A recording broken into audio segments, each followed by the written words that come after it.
ஐரோப்பிய ஒன்றியத்தின் நாடாளுமன்றமும் அதன் உறுப்பு நாடுகளும் விமான பயணிகளின் உரிமைகளை பாதுகாக்கும் புதிய விதிகளுக்கு பரஸ்பர ஒப்புதல் அளித்துள்ளன.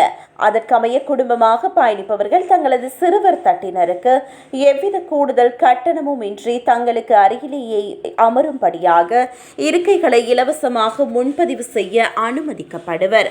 ஸ்ட்ராஸ்பர்கில் நடைபெற்ற கூட்டத்தில் ஐரோப்பிய நாடாளுமன்ற தலைவர் ராபர்ட் மெட்சோலா மற்றும் சைப்ரஸ் போக்குவரத்து அமைச்சர் அலெக்சிஸ் வாஃபெட்டிஸ் ஆகியோர் இந்த ஒப்பந்தத்தில் கையெழுத்திட்டனர். இந்த புதிய விதிகள் விரைவில் அதிகாரப்பூர்வமான நடைமுறைக்கு வரவுள்ளன. புதிய விதிகளின்படி இணையதளங்களில் விமான கட்டணங்களை தேடும் போது ஒரு கேபின் லக்கேஜ் கட்டணத்துடன் கூடிய ஆரம்ப விலை மட்டுமே திரையில் காட்டப்பட வேண்டும்.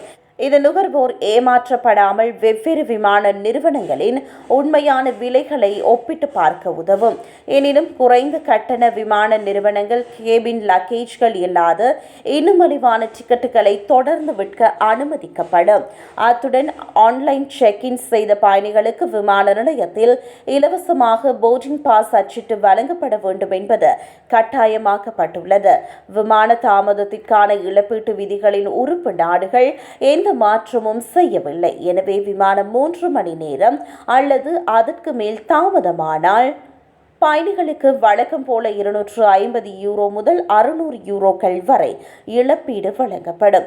இந்த புதிய விதிகள் அனைத்தும் ஐரோப்பிய ஒன்றியத்திற்குள் இயங்கும் விமானங்கள், ஐரோப்பிய நிறுவனங்களால் ஐரோப்பாவிற்கு இயக்கப்படும் விமானங்கள் மற்றும் ஐரோப்பிய ஒன்றியத்திலிருந்து வெளியேறும் அனைத்து சர்வதேச விமானங்களுக்கும் பொருந்தும் என்று அறிவிக்கப்பட்டுள்ளது.